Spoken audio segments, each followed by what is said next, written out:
There's a folder somewhere in a government archive, thick with redacted documents and stamped classifications, that tells the story of how human minds can be broken down and rebuilt.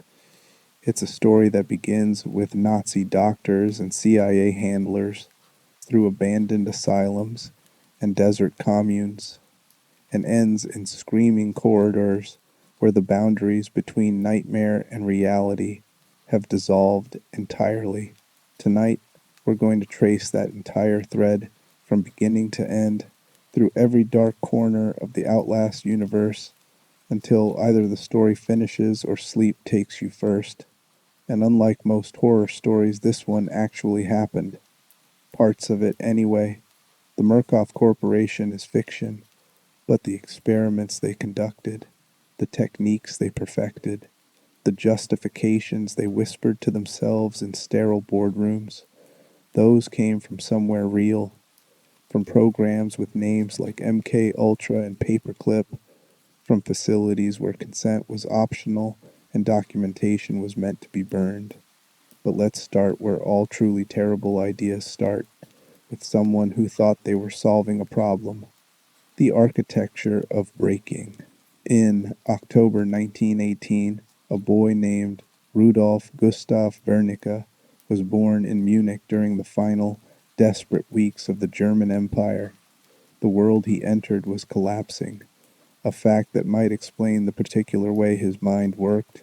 While other children played, Rudolf became fascinated with patterns, with systems, with the mechanics of how things functioned. Not just machines, but people, specifically how people's minds could be manipulated, redirected, broken down into component parts, and reassembled. He excelled academically in ways that drew attention.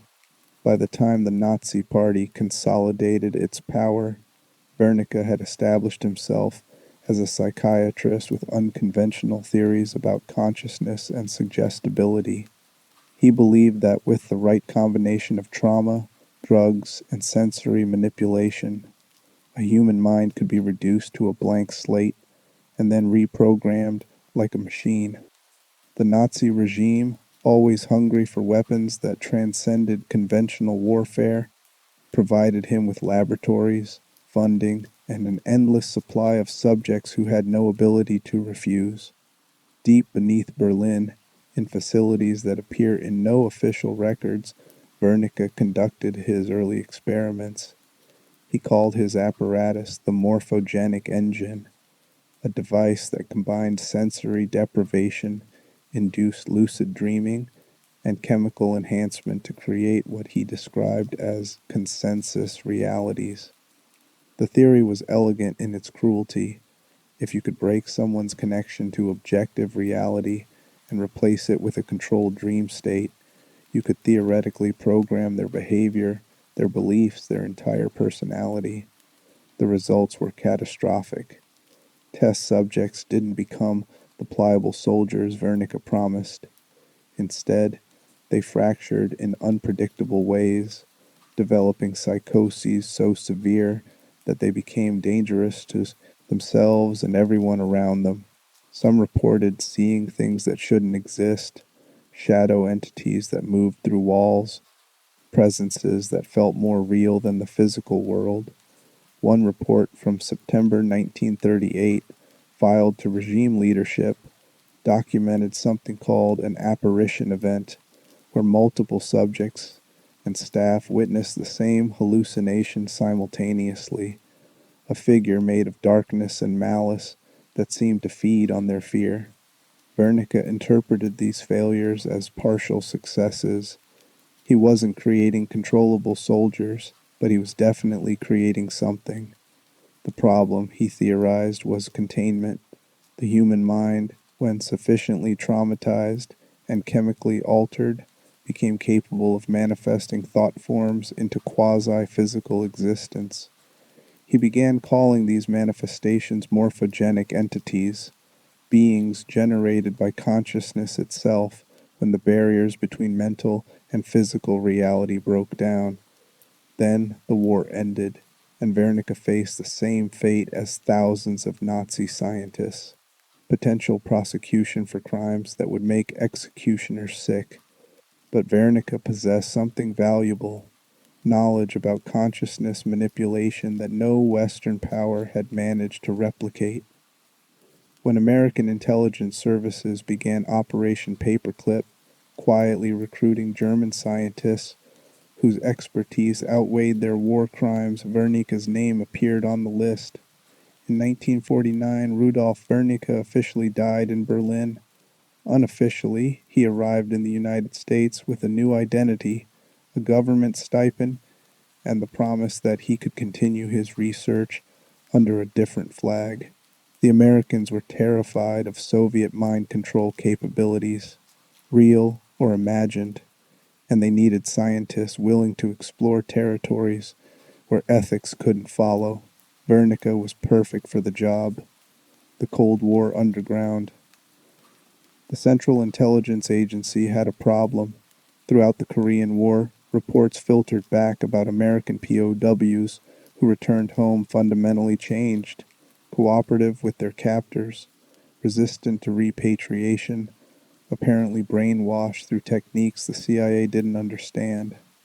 Whether these reports reflected reality or paranoia didn't matter. The perception alone was enough. If the Soviets or Chinese possessed techniques for mind control, America needed comparable capabilities. And if those techniques didn't actually exist yet, well, that just meant America could develop them first. Project MK Ultra launched in the early 1950s as an umbrella program for consciousness manipulation research. Under its authorization, the CIA funded experiments at over 80 institutions, universities, prisons, hospitals, and private facilities. The research covered everything from hypnosis and isolation to electroshock therapy and massive doses of LSD. Subjects ranged from volunteers who didn't fully understand what they were consenting to prisoners and mental patients who were given no choice at all. Somewhere in that sprawling network of black budget research, the Murkoff Corporation found its purpose. Founded in 1938 as a chemical weapons contractor, specializing in diphosgene and other respiratory agents, Murkoff had spent its early years manufacturing implements of suffering for the highest bidder. When the war ended and certain chemical weapons became less publicly acceptable, Murkoff pivoted into pharmaceutical research and private security consultation. It was a natural transition. The same expertise that created weapons could be applied to drugs, and the same institutional cruelty could be repackaged as medical necessity. Murkoff's executives recognized MK Ultra as an opportunity. They began bidding on subcontracts, offering facilities and personnel for experiments that required maximum secrecy.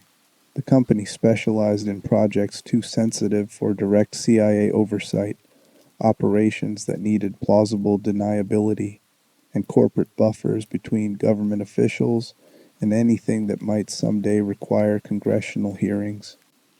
Murkoff would conduct the experiments, keep the records, and if anything went wrong, absorb the liability while protecting their government clients. Wernicke became one of Murkoff's most valuable assets. The company gave him resources that Nazi Germany, even at its peak, couldn't match: funding without oversight, facilities equipped with the latest technology, and a steady supply of test subjects drawn from prisons and mental institutions. In exchange, Wernicke refined his morphogenic engine, transforming it from a crude apparatus into a sophisticated system for consciousness manipulation. The theoretical breakthrough came in the mid-1950s. Wernicke had been dosing subjects with experimental hallucinogens while running them through extended isolation and lucid dream therapy, trying to create the blank slate minds his theories predicted. Most subjects simply broke, developing catatonia, violent psychosis, or complex delusions that served no useful purpose. But occasionally, A subject with the right combination of prior trauma and psychic resilience would achieve something different. They would fracture in a controlled way, developing what Wernicke called consensus lucid states, where their hallucinations became so vivid and internally consistent that multiple subjects could report experiencing the same phenomena. More disturbingly, instruments in the lab began registering anomalies during these episodes: electromagnetic fluctuations, temperature drops, equipment malfunctions that clustered around specific subjects at specific times. Wernicke theorized that he'd discovered a reproducible mechanism for what parapsychologists called psychokinesis, the ability of consciousness to directly affect physical reality, not through mystical forces, but through a scientific principle that simply hadn't been documented before. Sufficiently damaged minds could blur the boundaries between thought and matter. This realization led to Project Walrider, named after a German folkloric entity that tormented sleepers. Wernicke's new goal wasn't creating controlled soldiers anymore. It was creating something unprecedented. Using advanced nanotechnology, still in its theoretical stages, Wernicke proposed building microscopic machines that could be synchronized with a human consciousness.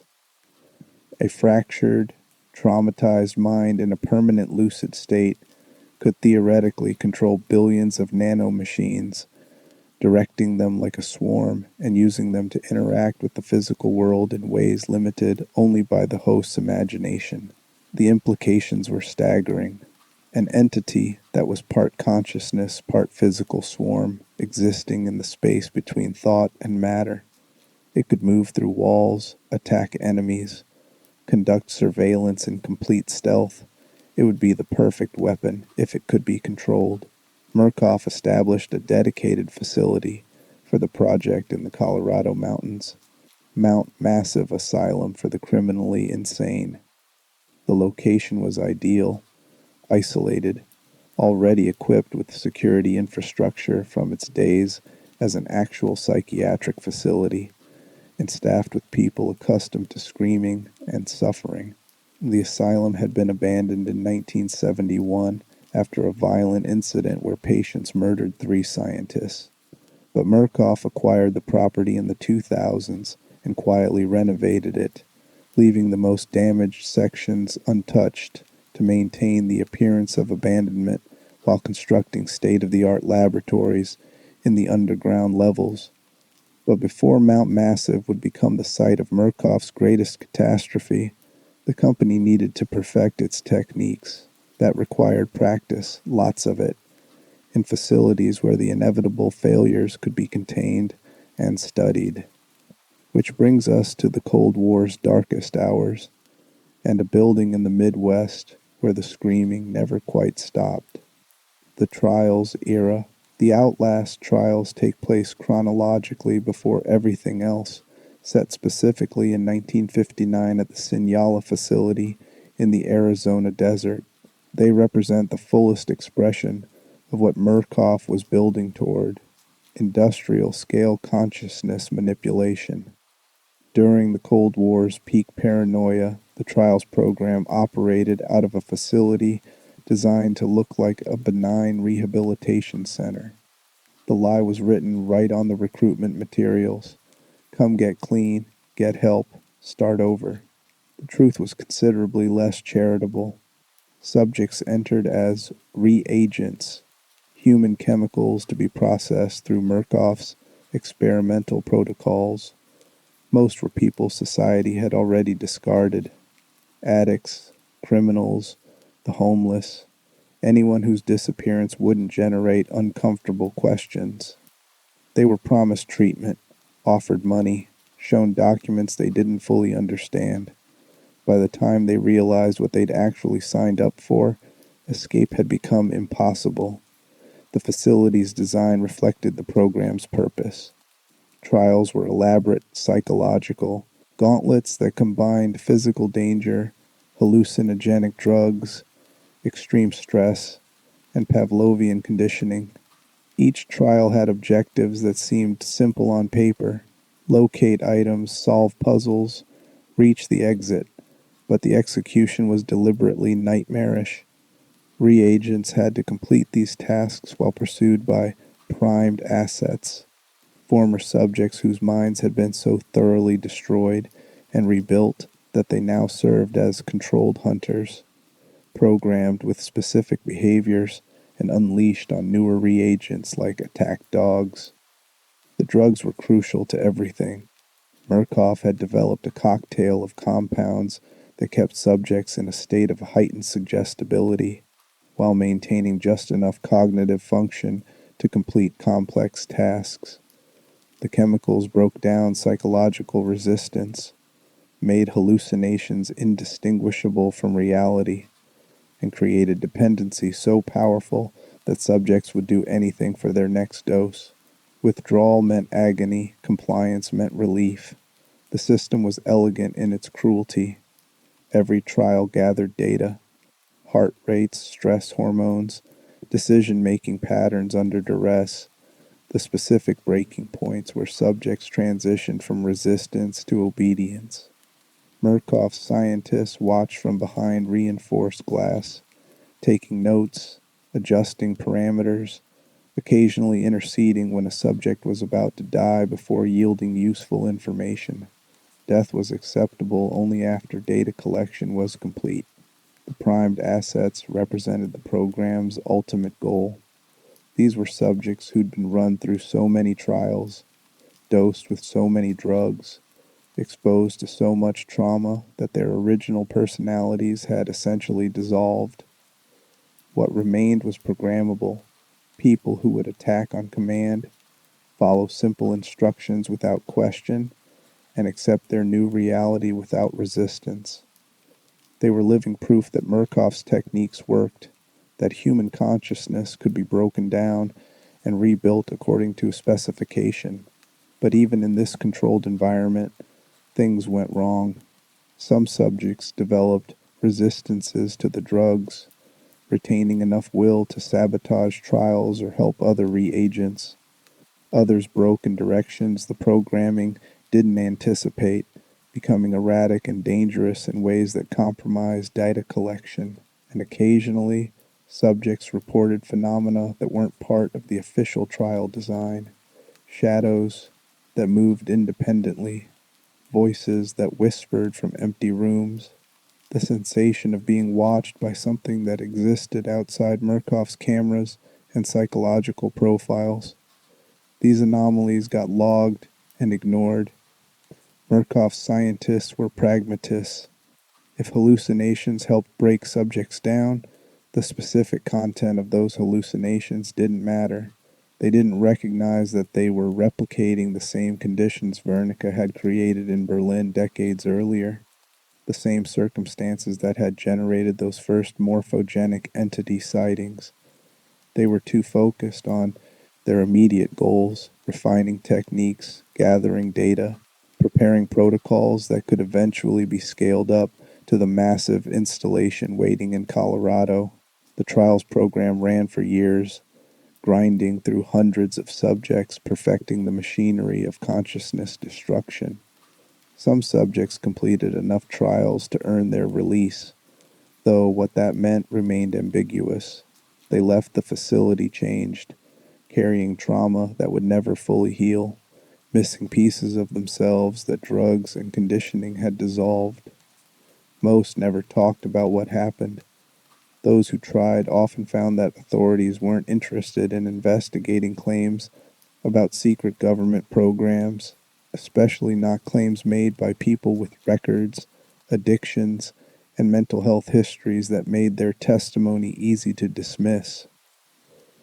By the time the Signala facility's trial programs concluded around 1960, the company possessed something invaluable: a proven methodology for consciousness manipulation, detailed records of what worked and what failed, and a generation of scientists trained in techniques that would make Josef Mengele proud. They took those lessons to Mount Massive, to the next phase of their work, where everything they'd learned about breaking human minds would be applied toward creating something unprecedented, an entity that was neither fully human nor fully machine, controlled through suffering and unleashed through nanotechnology. But perfect control was always an illusion. Murkoff's scientists never quite understood that consciousness, even when fractured and traumatized, retains agency, that minds, when pushed far enough, start generating their own realities, and that sometimes the things you create in laboratories don't stay contained once they realize they're stronger than their creators. Mount Massive, the machine awakens. The asylum reopened in 2009, though its new purpose bore little resemblance to psychiatric treatment. Murkoff had spent years renovating the facility, creating a hybrid installation that was part hospital, part prison, part laboratory. The public face remained benign, a treatment center for the criminally insane, staffed by medical professionals and funded through government contracts. The reality, hidden in underground levels and restricted wings, was Project Walrider's final phase.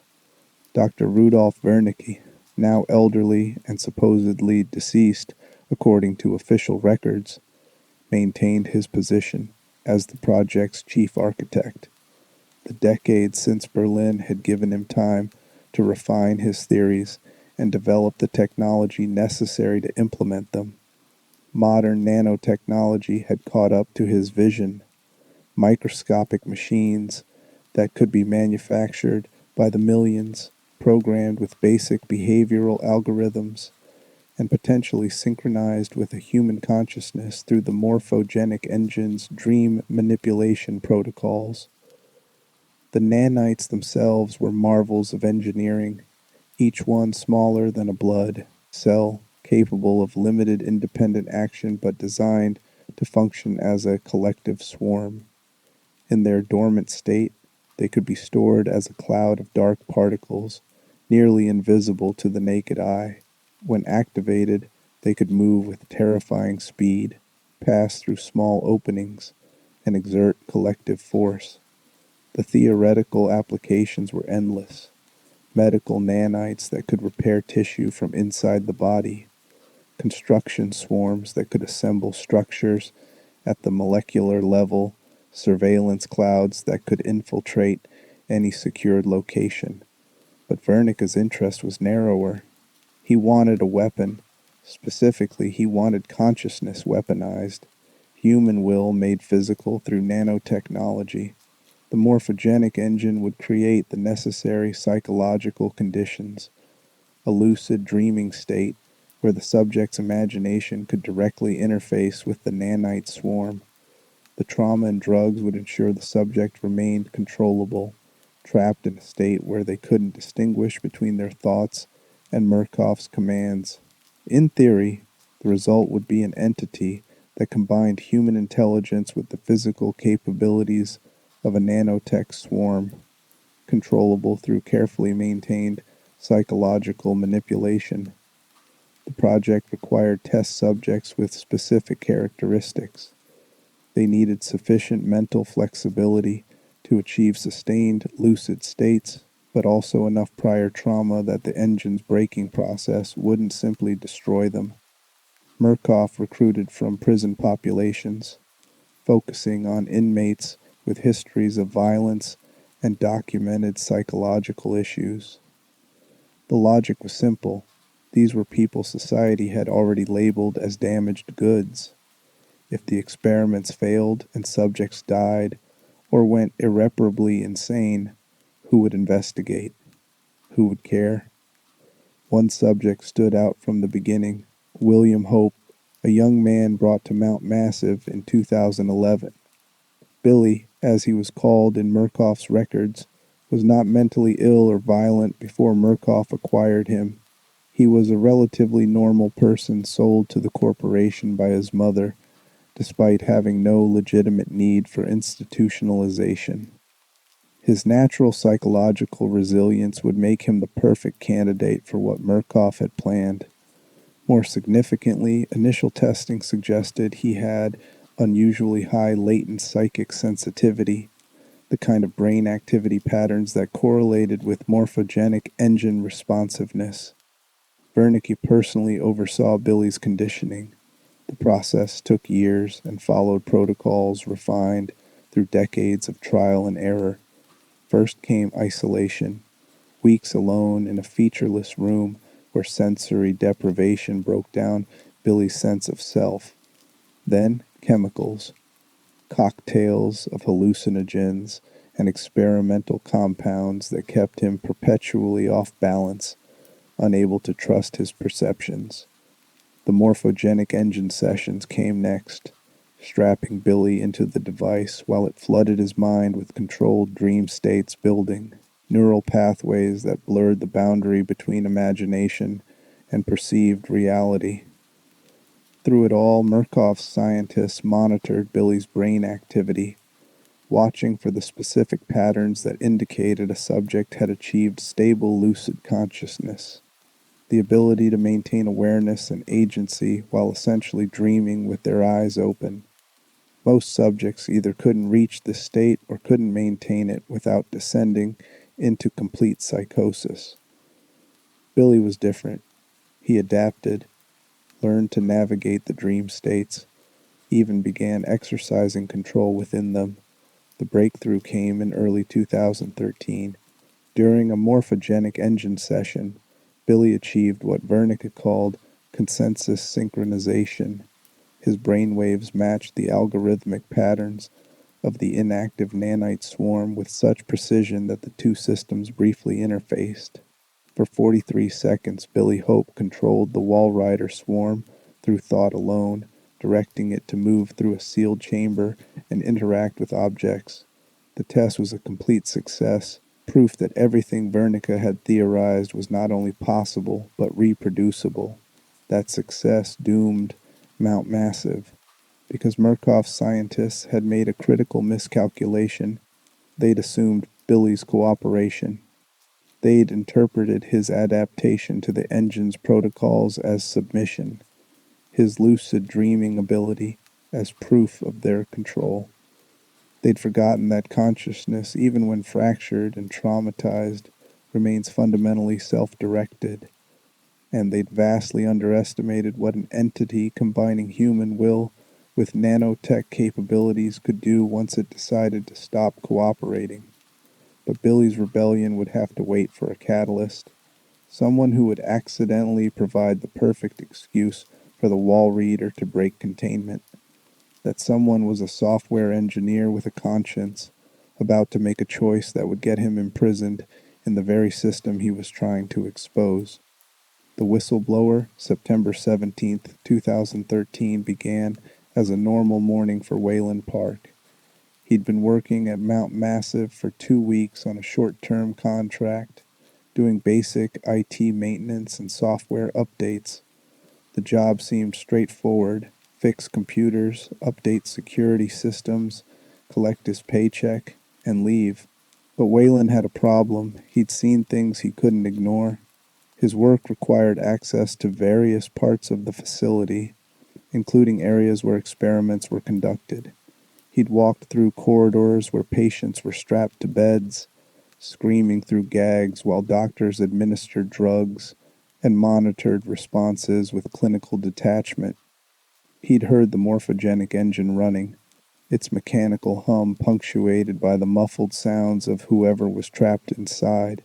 He'd read enough unsecured documents to understand that Mount Massive wasn't providing psychiatric treatment. It was systematically torturing people under the guise of scientific research. Wayland had a wife and kids waiting for him at home. He had every reason to finish his contract, keep his head down, and never think about Mount Massive again. But conscience is inconvenient that way. The screams followed him home at night. The image of those patients, broken and suffering, made it hard to look at his own children without feeling complicit. He wasn't a hero or an investigator, just a man who'd accidentally seen something unconscionable and couldn't pretend otherwise. So he gathered evidence, Over the course of his 2-week contract, Whalen used his IT access to copy files, photograph documents, and compile a digital dossier of Murkoff's activities. The evidence was damning. Experimental protocols that violated every conceivable ethical standard. Injury reports documenting patients who died or been permanently damaged during engine sessions. Financial records showing that Murkoff was billing the government for psychiatric treatment while conducting weapons research. On September 17th, during a quiet moment in the server room, Whalen composed an email. He addressed it to Miles Upshur, an investigative journalist with a reputation for exposing corporate and government corruption. The message was brief and direct. Murkoff Corporation was conducting illegal human experiments at Mount Massive Asylum. Whalen had documentation to prove it, and someone needed to investigate before more people died or were driven insane. He attached a portion of the evidence, hit send, and immediately felt a combination of relief and terror. The relief lasted approximately 4 minutes. That's how long it took for Jeremy Blair, Mount Massive's executive administrator, to be notified that unauthorized data had been transmitted outside the facility. Murkoff's security systems were sophisticated, and Whalen had underestimated them. By the time he left the server room, armed security personnel were waiting. Blair personally oversaw what happened next. In Murkoff's corporate logic, Whalen had committed a cardinal sin. He'd threatened the company's ability to operate without oversight. The normal response would be termination and prosecution, but Blair recognized an opportunity. Mount Massive always needed more test subjects, and Whalen had just volunteered himself through his moral failure to understand whose interests mattered. They threw Whalen into a cell in the underground laboratory, the restricted level where the worst experiments were conducted. Blair made a brief visit to explain Whalen's situation with chilling corporate politeness. Park had never been an employee. His resignation would be accepted without question, and his family would be told he'd abandoned his contract and disappeared. No one would look for him, and once the current research phase was complete, Whalen would have the privilege of contributing to Project Walrider personally, strapped into the morphogenic engine and processed like all the other subjects who'd outlived their usefulness. Whalen spent hours in his cell that same day, surrounded by the sounds of other prisoners screaming or weeping, trying to understand how quickly his life had inverted. Hours earlier, he'd been a contractor with a moral dilemma.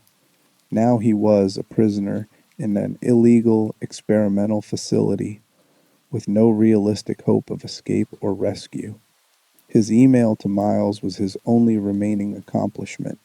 At least someone on the outside knew what was happening here, even if that knowledge wouldn't arrive in time to save him. Then the lights went out. Throughout Mount Massive, power fluctuated and failed, plunging the facility into darkness interrupted only by emergency lighting. Alarms began blaring, announcing a containment breach in the underground levels. Through his cell door, Whalen heard chaos erupting, staff shouting orders, the sound of something heavy hitting doors repeatedly, and then screaming of a different quality than what he'd grown accustomed to. This wasn't the controlled suffering of experiment subjects. This was panic. The Walrider had broken containment. Billy Hope, tired of being tortured and recognizing that Murkoff would never voluntarily release him, had decided to take control of his situation. The nanite swarm responded to his will with perfect fidelity, tearing through the underground laboratory like a hurricane of microscopic blades. It killed researchers, destroyed equipment, and shredded the security protocols that had kept it contained. Within minutes, the carefully controlled environment Murkoff had maintained descended into pandemonium. The chaos gave Whalen his chance. As the facility's security system failed, his cell door unlocked automatically. part of an emergency protocol designed to prevent prisoners from dying trapped in their cells during a fire. Wayland didn't fully understand what was happening, but he recognized an opportunity when the universe handed him one. He ran, escaped through hell. Mount Massive in the aftermath of the Walrider's liberation was a vision of apocalypse. The patients whom Murkoff had kept medicated and restrained suddenly found themselves free to act on impulses that months or years of engine sessions had amplified into grotesque obsessions. Without staff to maintain order, and with the security system failing throughout the facility, Mount Massive transformed from a prison into a hunting ground.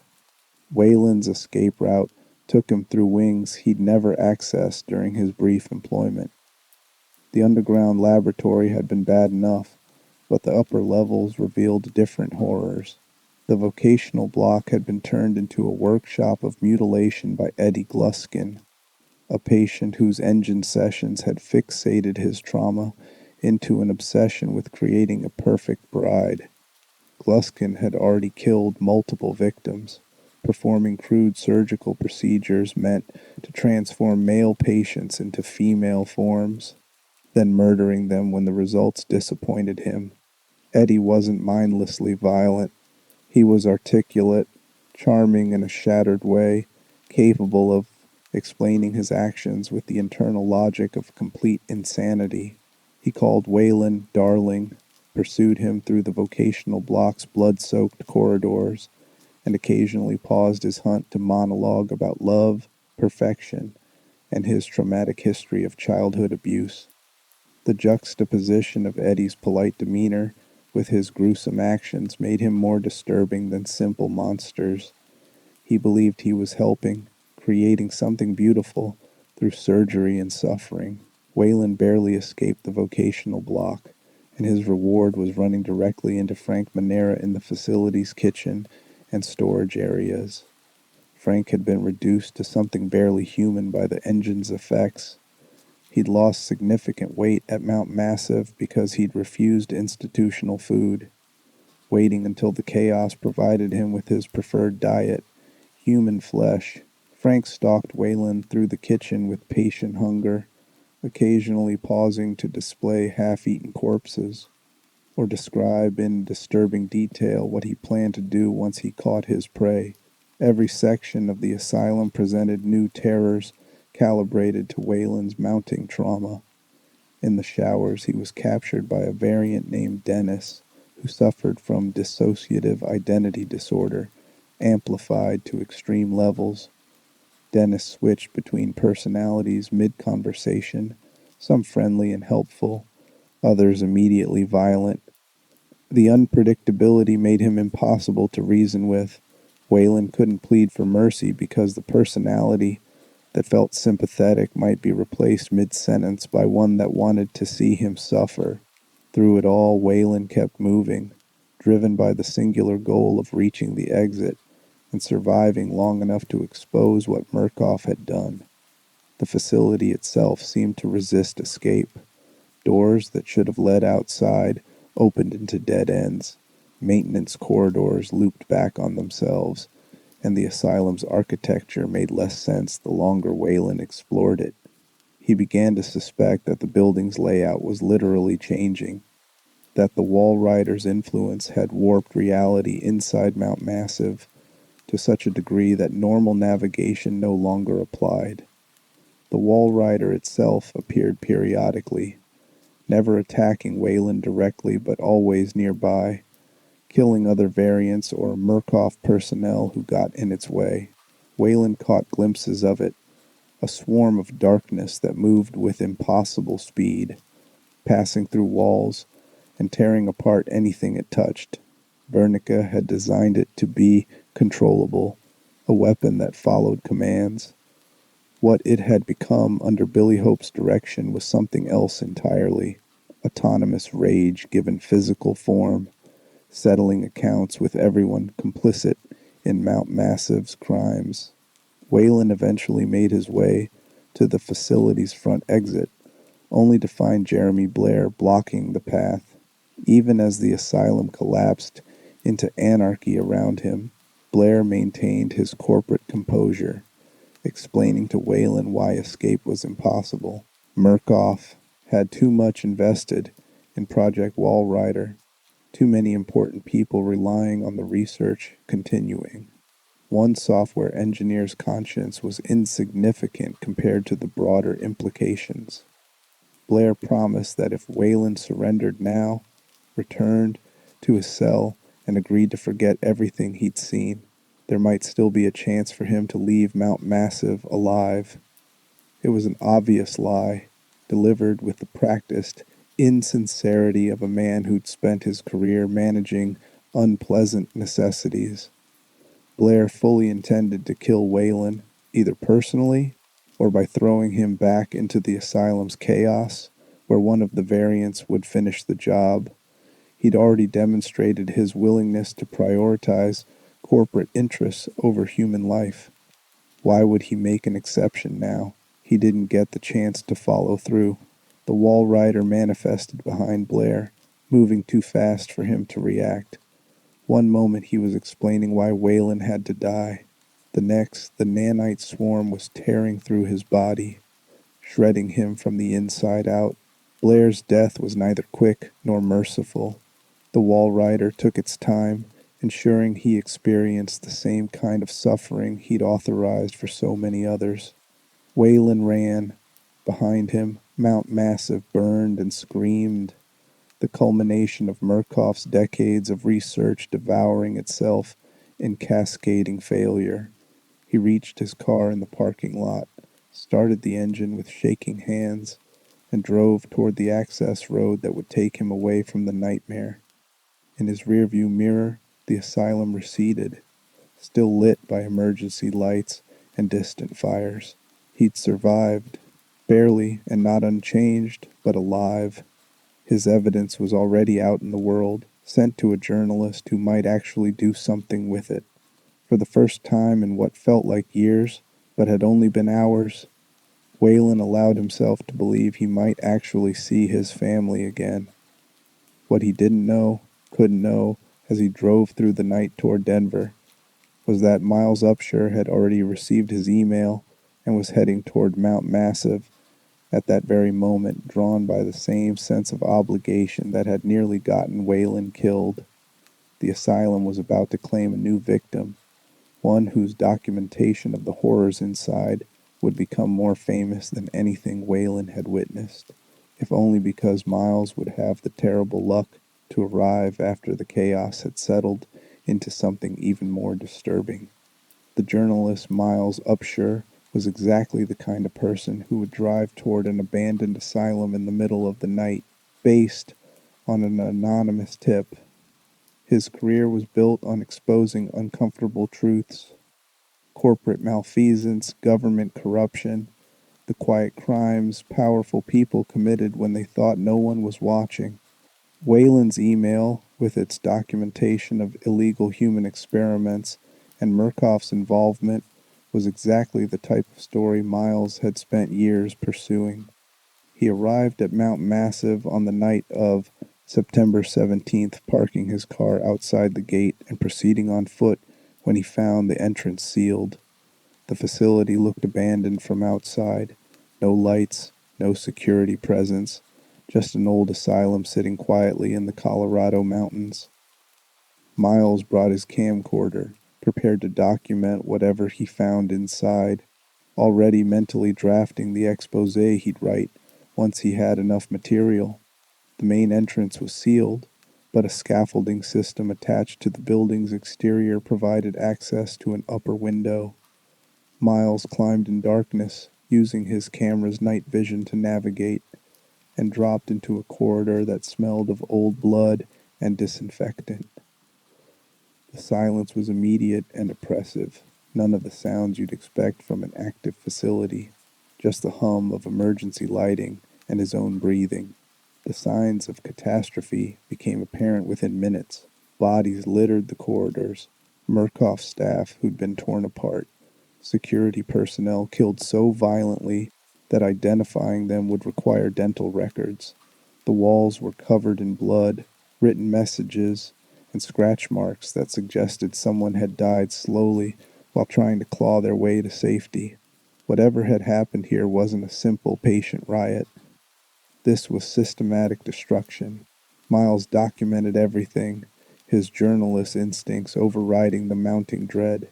His camera captured the carnage, the evidence of torture rooms and experimental equipment, the documents left scattered through administrative offices, detailing Project Walrider and years of illegal research. This was the story of the decade, proof of corporate crimes that would send executives to prison and trigger government investigations. All he had to do was gather enough material and get out. Then he met Father Martin, and everything became more complicated. Martin was a patient, or had been before the chaos, a man whose engine sessions had transformed religious faith into apocalyptic certainty. He believed the Walrider was divine judgment, that Murkoff's crimes had finally summoned something holy to punish the guilty. Martin became Miles's guide through Mount Massive, leaving notes and instructions that led the journalist deeper into the facility, promising revelations and truth if only Miles would follow the prescribed path. The guidance was a trap, of course, though its exact nature remained unclear. Martin wanted Miles to witness what had happened, to understand the Walrider and its significance, but understanding required proximity, and proximity meant danger. Every location Martin directed Miles toward was occupied by variants. Chris Walker, the massive former military officer who'd been driven insane by the engine and now hunted potential Walrider hosts. Richard Traeger, a sadistic former accountant who'd developed an obsession with amateur surgery, and dozens of other patients whose minds had broken in specific, violent directions. Miles ran through those corridors with his camera raised, documenting everything while staying barely ahead of the things pursuing him. He had no weapons, no way to fight back against opponents who were stronger, faster, and unhindered by sanity. His only advantages were agility and the slowly developing ability to navigate Mount Massive's nightmare logic, understanding which rooms offered hiding spots, which paths led to dead ends, how to read the environment for threats before they manifested. The asylum's layout seemed to shift based on internal dream logic rather than architectural sense. Miles would climb through a ventilation shaft and emerge in a section of the facility that couldn't possibly connect to where he'd entered. Doors locked and unlocked according to no visible pattern. And the deeper he went, the more reality itself seemed negotiable. Shadows moved independently, hallucinations blurred into perception, and Miles began seeing things his camera insisted weren't actually present. Father Martin's trail led eventually to the underground laboratory, to the morphogenic engine, and the revelation of what Murkoff had actually been building. Miles watched recordings of Billy Hope's sessions, saw the moment when the nanite swarm first synchronized with human consciousness, and began to understand that the Walrider wasn't a metaphor or divine judgment. It was technology run catastrophically wrong, a weapon that had achieved self-awareness and decided its creators deserved annihilation. The understanding came too late. Billy Hope had been watching Miles since he entered the facility, recognizing the journalist as either a threat or an opportunity. The Walrider manifested with its usual violence, killing Chris Walker mid-pursuit and turning its attention toward Miles. For a moment, the journalist thought he was about to die the same way he'd watched dozens of others die, torn apart by a swarm of microscopic blades moving too fast to see. Instead, the Walrider stopped, hesitated. Billy, controlling the swarm, made a decision that would define both their futures. Miles's body was undamaged and relatively healthy, unlike Billy's physical form, which had been destroyed by years of engine sessions. More significantly, Miles had the psychic flexibility Billy needed. a mind capable of maintaining the lucid consciousness required to control the nanite swarm. Billy had been trapped in his role as the Walrider's host since the project began.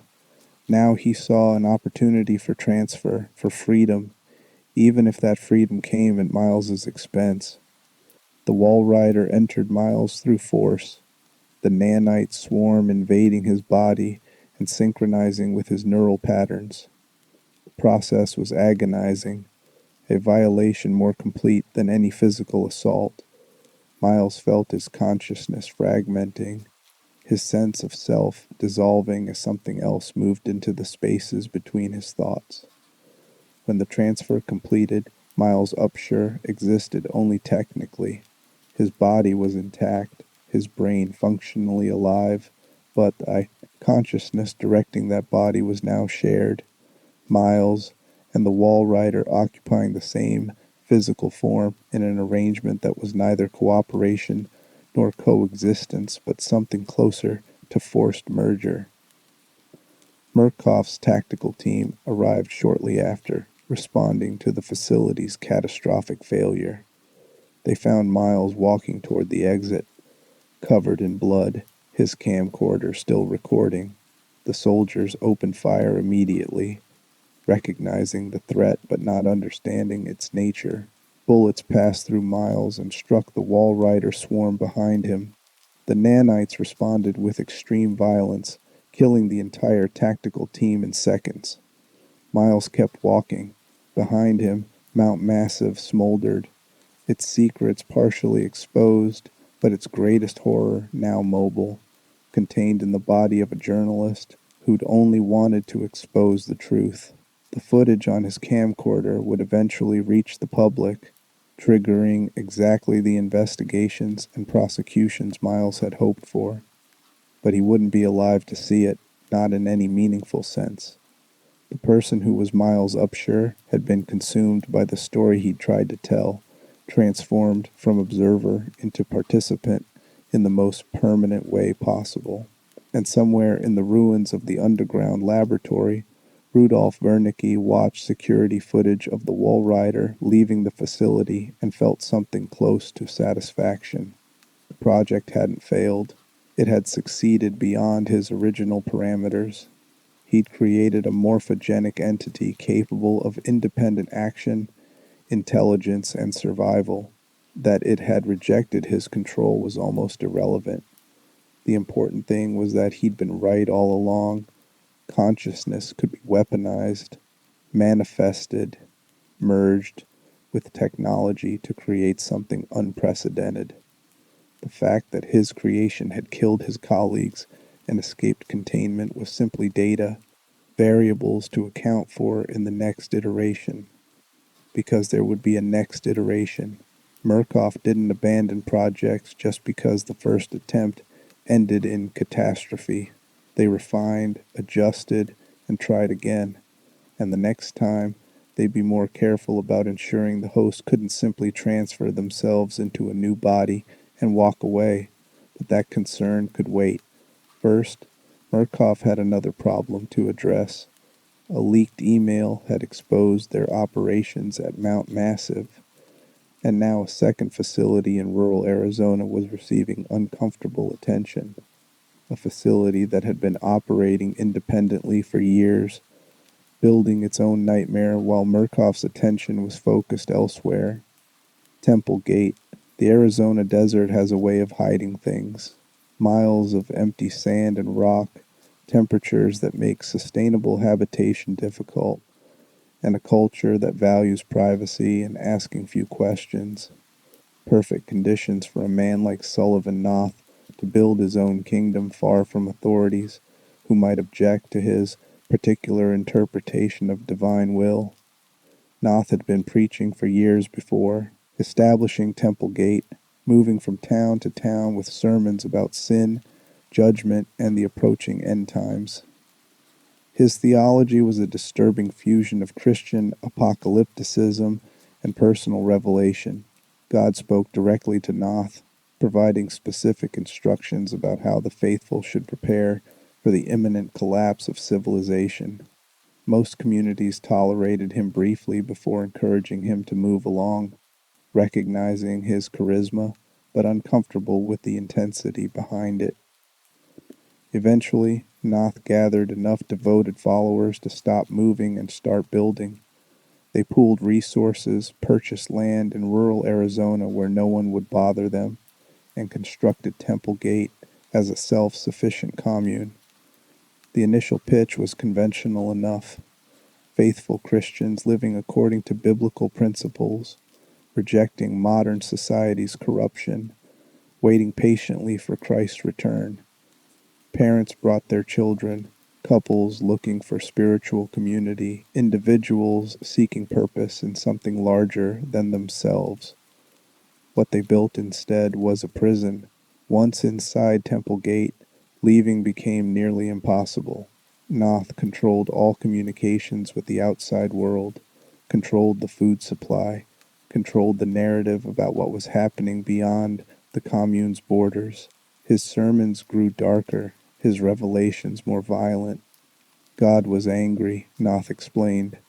The end was closer than anyone realized, and the faithful needed to prove their devotion through suffering, through sacrifice, through absolute obedience to the prophet's increasingly disturbing commands. The women suffered most directly. Noth claimed divine instruction to impregnate as many of the commune's women as possible, producing a generation of faithful children who would survive the coming apocalypse. That the pregnancies came from rape committed by a man claiming to act as God's vessel made the crime more horrifying, not less. And when women gave birth, Noth inspected the infants for signs they might be the Antichrist. Since he believed the Antichrist's arrival was imminent, almost every child failed his inspection. Temple Gate developed a practice of murdering newborns as casual routine, their bodies buried in mass graves while Noth assured grieving mothers that he'd saved them from raising demons. The horror was systematic and sustained, not an explosion of violence, but a steady campaign of cruelty justified through theology. Years passed, people died, disappeared, or went completely mad. The outside world remained mostly unaware. Temple Gate was isolated enough that authorities had no reason to investigate, and the few people who escaped were often too traumatized to provide coherent testimony about what they'd witnessed. Then Murkoff became involved, not directly and not through any official project targeting Temple Gate specifically, but through instrumentation left over from earlier operations. The company had built radio towers in the Arizona desert decades earlier, likely connected to the Sinyala facility's 1950s experiments. By 2013, some of these towers remained operational, ostensibly for telecommunications, but actually still capable of emitting electromagnetic frequencies designed to affect human consciousness. The towers emitted specific electromagnetic frequencies that interacted with human neural patterns, creating suggestibility, hallucinations, and in concentrated doses, complete psychological breakdown. One of those towers was positioned near Temple Gate. Murkoff likely didn't even know the commune existed. The tower placement was based on topographical surveys and signal propagation models, not detailed human geography. But the result was that Temple Gate's residents, already living under Noth's manipulation, were now also being bombarded with EM signals designed to break down rational thought. The combination was catastrophic. Noth's paranoia intensified. His revelations became more frequent and more violent. He began seeing Antichrist signs everywhere, convinced that multiple pregnant women were carrying demons. The commune split into factions, those who remained loyal to Noth and those who decided his interpretation of God's will had become indistinguishable from madness.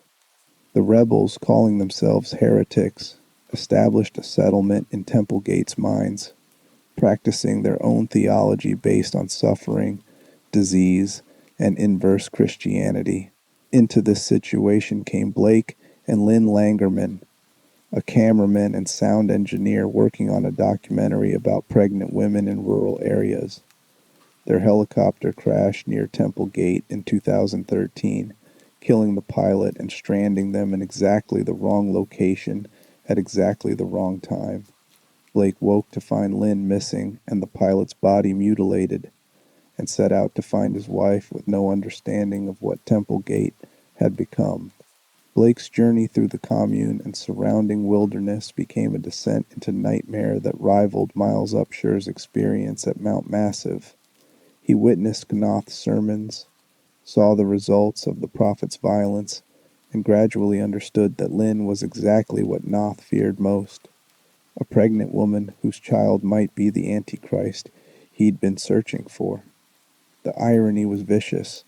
Lynn's pregnancy was real and natural, but Knoth's certainty that she carried a demon made her the commune's primary target. Throughout his search, Blake experienced hallucinations more intense and specific than anything Mount Massive's patients had reported.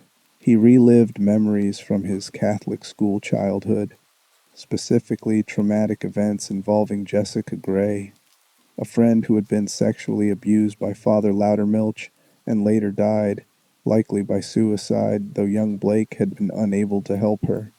Blake walked through environments that couldn't physically exist, pursued by demonic manifestations of his guilt and the abuse Jessica suffered, his unprocessed childhood trauma weaponized by the eye tower's electromagnetic influence. The hallucinations weren't random. They were thematically consistent, psychologically targeted, pulling Blake's deepest guilt and fears into physical manifestation.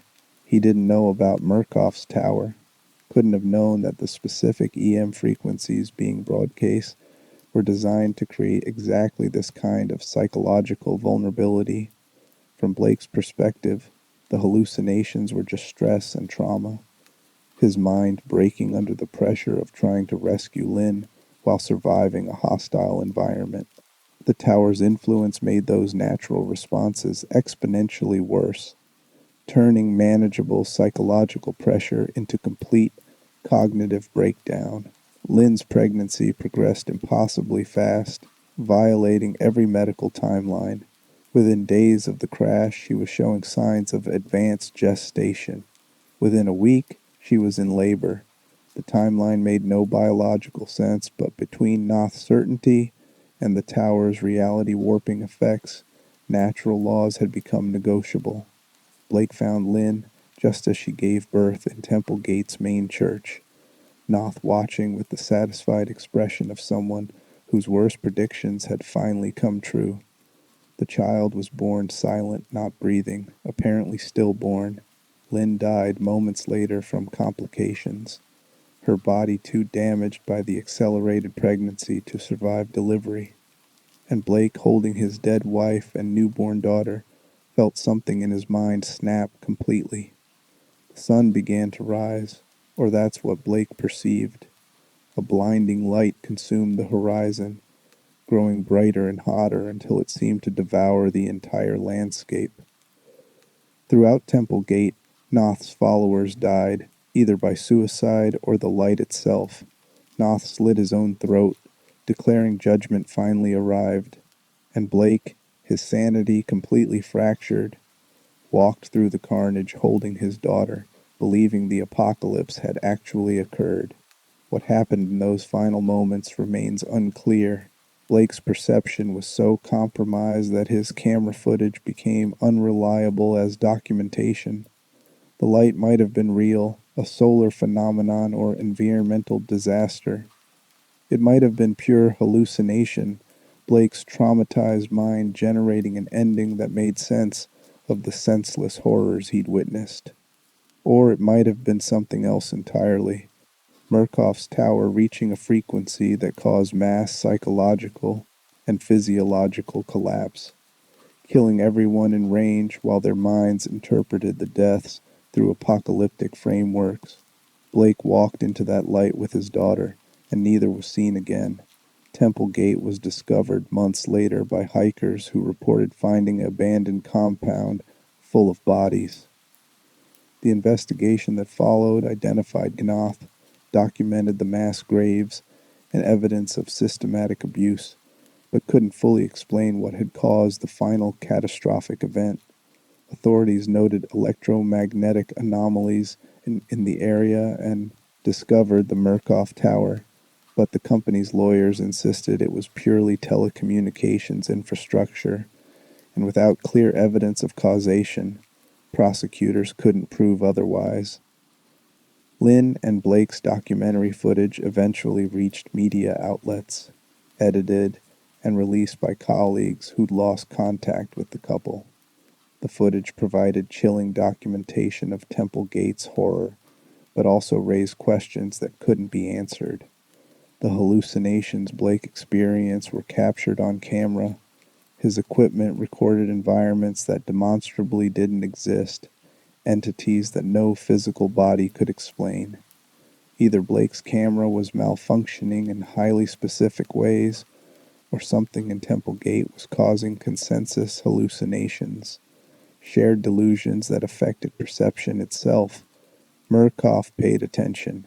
The Temple Gate incident hadn't been part of any official project, but the results suggested their tower technology was more effective than predicted. The ability to induce mass hallucinations, shared psychotic breaks that caused real physical effects, represented a breakthrough in consciousness manipulation. If the technology could be refined, controlled, deployed deliberately rather than accidentally, the applications were limitless. But refinement required understanding what had actually happened at Temple Gate, and that meant analyzing the data from equipment that had been monitoring the tower during the incident. That analysis revealed something unexpected. The frequency that had apparently triggered the final catastrophe wasn't one Murkoff had intentionally programmed. It had emerged spontaneously, a harmonic resonance created by the interaction between the tower's base signal and the collective psychological state of Temple Gate's population. Their fear, trauma, and religious fervor had somehow fed back into the electromagnetic field, amplifying it into something that achieved consciousness manipulation on a scale Murkoff's engineers hadn't thought possible. This feedback mechanism became the foundation for Murkoff's next generation of research. If human consciousness could actually influence electromagnetic frequencies, creating a loop where technology affected minds and minds affected technology, then the barrier between thought and physical reality was even more permeable than Wernicke had theorized. The implications went beyond mind control into something closer to reality manipulation, using technology to facilitate the manifestation of collective belief into objective phenomena. Murkoff began drafting plans for a new generation of trials, ones that would incorporate the lessons learned from both Mount Massive and Temple Gate. They would need controlled populations, sustained trauma to create the necessary psychological conditions, and carefully calibrated EM technology to facilitate the feedback loops they'd observed in Arizona. The company's executives started identifying potential sites, recruiting scientists willing to work without ethical oversight, and budgeting for a project that would make their previous experiments look conservative by comparison. But those plans would take years to implement. In the meantime, Murkoff had to address the immediate fallout from their spectacular failures. Mount Massive had been exposed, triggering government investigations and lawsuits that would drag through courts for the foreseeable future. The Walrider remained unaccounted for, somewhere in the world wearing Miles Upsher's body and potentially capable of anything. And now Temple Gate had drawn attention to their tower network, threatening to expose yet another illegal project. The company's response was predictable: deny everything, bury evidence, and ensure that anyone who might testify about Murkoff's activities either couldn't or wouldn't. Settlements were reached with families of massive victims, conditional on non-disclosure agreements and sealed records. Government investigators found their inquiries stonewalled by classified national security claims. Murkoff argued that Project Walrider had been legitimate defense research, and details couldn't be released without compromising American military capabilities. The tower network was quietly dismantled, the equipment destroyed or relocated before forensic analysis could prove what frequencies had been broadcast. And deep in corporate archives, protected by lawyers and classification stamps, Murkoff preserved everything they'd learned. Every experiment, every failure, every unexpected success. The data was too valuable to abandon just because public exposure had made certain facilities untenable. Someday, when attention had moved elsewhere and the legal troubles had been resolved, that research would be applied again, because Murkoff's fundamental belief had never wavered. Human consciousness could be manipulated, reality could be reshaped through proper application of technology and trauma, and there was a market for these capabilities among people powerful enough to not care how the results were achieved. The Walrider's freedom, while Murkoff managed their public relations catastrophe. Miles Upsher's body walked through the world carrying something that had never existed before, a hybrid consciousness of human memory and inhuman will, wrapped in billions of nano-machines that could disassemble matter at the molecular level.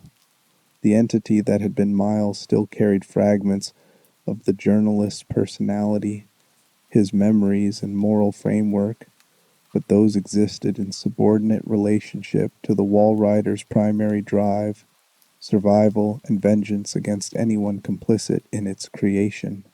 Tracking the Walrider proved impossible.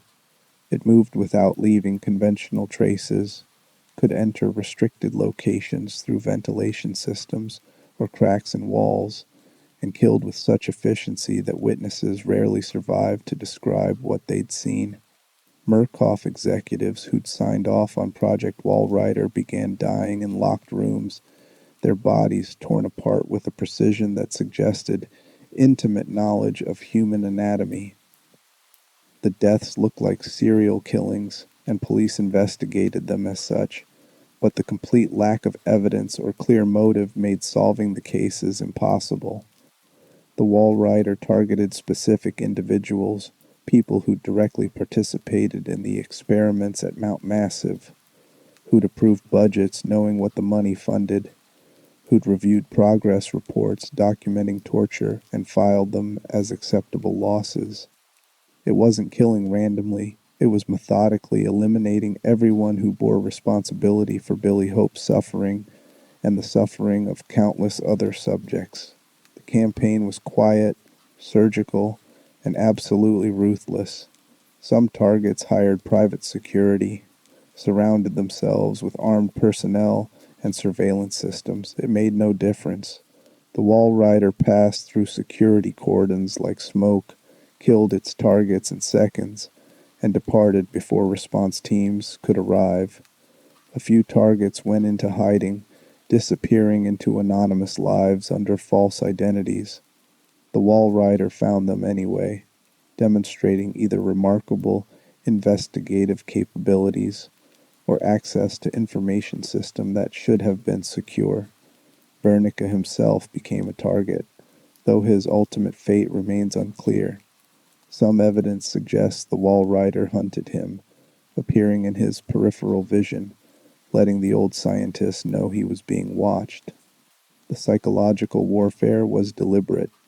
Wernicke had spent decades studying how fear and anticipation could break minds, and now his own creation may have been applying those lessons to him personally. Whether the Walrider killed him, whether Murkoff relocated him, or whether he died from natural causes while in hiding, no one knows for certain. He simply disappeared from all records. Law enforcement eventually connected the dots, recognizing that the victims all shared employment history with Murkoff, and that the pattern suggested targeted assassination rather than random violence. But understanding the pattern didn't help catch the killer. How do you arrest a consciousness that doesn't occupy a fixed body, that exists as a swarm of microscopic machines controlled by will rather than biology? Traditional investigative techniques were useless, and the few attempts to capture the Walrider ended with dead officers and destroyed equipment. The killings eventually stopped, not because authorities succeeded in stopping them, but because the Walrider had apparently completed its list. Everyone directly responsible for Project Walrider was dead, and the entity seemed satisfied. It vanished from public awareness, retreating into whatever existence it had carved out for itself. Some theorized it had finally died, that Miles Upsher's body had given out after years of strain. Others believed it was still active but dormant, waiting for some future provocation to resume its campaign. The truth, unknowable to outside observers, was more complex. The entity that had been Billy Hope and Miles Upsher had achieved something close to peace. Revenge had been secured, immediate threats eliminated. What remained was the question of what to do with immortality, or something approximating it. The Walrider didn't age in any conventional sense. Barring violence or deliberate self-destruction, it could potentially exist indefinitely. It chose isolation. Somewhere in the world, in locations that changed regularly to prevent discovery, the Walrider existed in a state between human and post-human. It retained enough of Miles's memories to understand loss, enough of Billy's trauma to never fully trust the world, and enough of its own emergent consciousness to recognize that it was fundamentally alone. There would never be another entity like it, never be understanding or connection with beings whose existence remained entirely biological. The isolation was its own kind of suffering, different from the morphogenic engine's torture, but potentially more enduring. Wernicke had wanted to create a weapon, and he'd succeeded. But weapons don't retire, don't build peaceful lives, don't find community or purpose beyond violence. The Walrider was capable of anything except the one thing both its constituent consciousnesses desperately wanted: normalcy, connection, the simple comfort of existing without being either hunter or hunted. And so it waited, hidden in the margins of human civilization, watching for threats that might require its intervention, but otherwise maintaining careful distance from a species it no longer fully belonged to. The perfect weapon, in the end, was perfectly isolated. Murkoff had created exactly what they'd intended, and lost control of it so completely that even its freedom was a kind of imprisonment. The Signala facility and beyond years passed. Murkoff survived its scandals through the usual corporate mechanisms: restructuring, rebranding, strategically deployed charitable donations that bought goodwill and quieted critics. The company's public face emphasized legitimate pharmaceutical research and defense contracting for non-controversial technologies. Internally, the commitment to consciousness manipulation research never wavered. It simply became more careful, more compartmentalized, better protected by layers of deniability. Years passed, and Murkoff's operations continued in facilities whose locations remained classified, and whose activities were buried under layers of corporate secrecy and government contracts. The company applied lessons learned from Mount Massive and Temple Gate, refining their consciousness manipulation techniques while maintaining better control over information leaks. Whether new facilities opened, what experiments continued, and what subjects endured remains largely unknown, protected by the same institutional power structures that had shielded Murkoff's operations for decades. The Pattern Murkoff established, experimentation, catastrophe, partial exposure, and continuation, persisted because patterns don't end voluntarily. They continue until something external forces conclusion. The Walrider remained free, an autonomous entity beyond Murkoff's control. The survivors of Mount Massive and Templegate carried their trauma, some speaking out, others suffering in silence. And somewhere in the accumulated consciousness of everyone Murkoff had tortured, everyone whose mind had been altered by their experiments, resistance continued building. The distinction between thought and action, between individual trauma and collective response, between human consciousness and whatever emerges when minds are systematically broken and rebuilt. These boundaries remained negotiable, tested by every person who survived Murkoff's facilities and refused to stay silent.